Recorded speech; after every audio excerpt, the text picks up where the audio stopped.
बिस्मिल्लाहिर्रहमानिर्रहीम। अस्सलाम वालेकुम।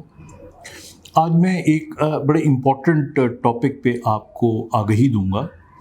कई पेशेंट आते हैं मेरे पास जो कंप्लेन ये कर रहे होते हैं उनके माँ बाप कि हमारा बच्चा अच्छा खासा बाहर ग्राउंड में खेल रहा था और खेलते खेलते जब घर आया तो उसने कहा कि जी मेरी टांगें जो हैं उनमें दर्द हो रही है या ज़ोर नहीं पड़ रहा। फिर हमने उसको लिटा दिया और कुछ देर के बाद पता लगा कि जब खड़ा होने के लिए मैं कहा तो वो खड़ा ही नहीं हो सकता, उसकी टांगों पे बोझ ही नहीं पड़ सकता और लगता है कि जिस तरह टांगों से जान निकल गई हो। ये यूजुअल कंप्लेन है जिसके साथ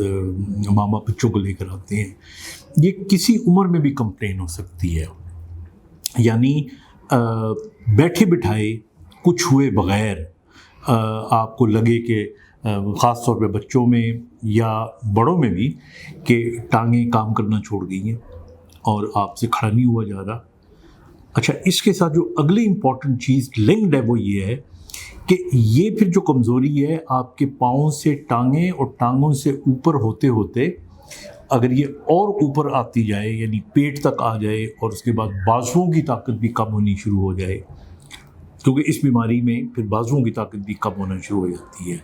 कई लोगों में ये बीमारी शुरू होकर टांगों तक आके ख़त्म हो जाती है और कईयों में ये बीमारी फिर बाजुओं तक भी चली जाती है और जब ये बाजुओं तक जाती है तो ख़तरनाक हो सकती है, क्योंकि फिर इससे आपके सांस का जो लेने का अमल होता है वो भी डिस्टर्ब हो सकता है और इस बीमारी को गियोन-बरे डिज़ीज़ कहते हैं, जीबी सिंड्रोम कहते हैं। और मैं आपको बता चलूँ कि ये आम तौर पे जो हमारा अपना इम्यून रिफ्लेक्स होता है वो ही मिस्टेक करके जो हमारी नर्व्स होती हैं उनके ऊपर हमलावर हो जाता है और उसके नतीजे में ये बीमारी आ जाती है।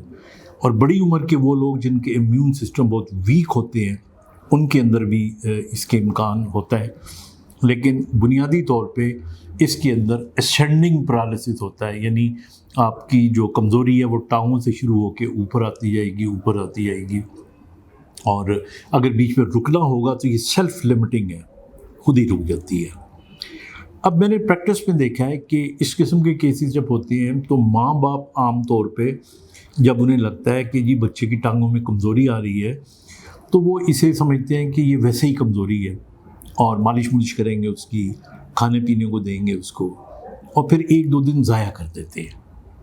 वो जो एक दो दिन ज़ाया करते हैं उसमें ये बीमारी बढ़ के और ऊपर आ चुकी होती है। तो अगर बेवजह खामखई बच्चा खड़ा ही नहीं हो पा रहा तो फ़ौरन डॉक्टर को दिखाएं। इसका जो डायग्नोसिस है वो बहुत तरीक़ों से किया जाता है, जिसमें EMG, NCS इलेक्ट्रोमायोग्राफी करते हैं, नर्व कंडक्शन स्टडीज़ करते हैं, बाज़ औक़ात कमर की हड्डी से पानी निकालना पड़ता है और CSF एनालिसिस करते हैं और इससे हमें पता लग जाता है कि ये बीमारी असल में नर्व्स की बीमारी होती है। और ज़्यादातर कुछ लोगों को इस बीमारी में ताकत तो कम होती है लेकिन उनको थोड़ी बहुत दमनेस भी आ जाती है, लेकिन मेनली ताकत की कमज़ोरी होती है इसमें और ये फिर ऊपर बढ़ते बढ़ते बाजों तक चली जाती है। अगर ये बढ़ती रहे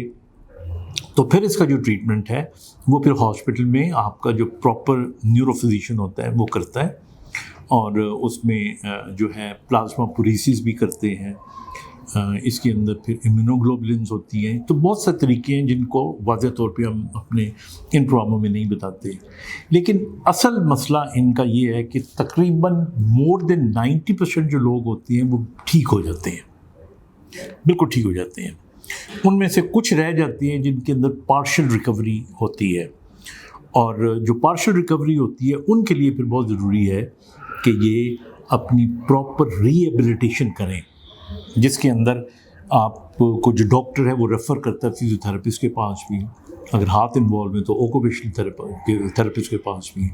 और आहिस्ता आहिस्ता इसको आपने इसका मुकाबला करना है। बहुत स्ट्रेनस एक्सरसाइजेज भी नहीं करनी और बिल्कुल लेज़ी भी नहीं होना और इसके अंदर मालिश वगैरह नहीं करनी चाहिए। और जब रिकवरी होना शुरू हो जाती है तो बड़ा पॉजिटिव फ्रेम ऑफ माइंड के साथ इनकरेज करके अपने बच्चे को, या अगर बड़ी उम्र का वो शख्स है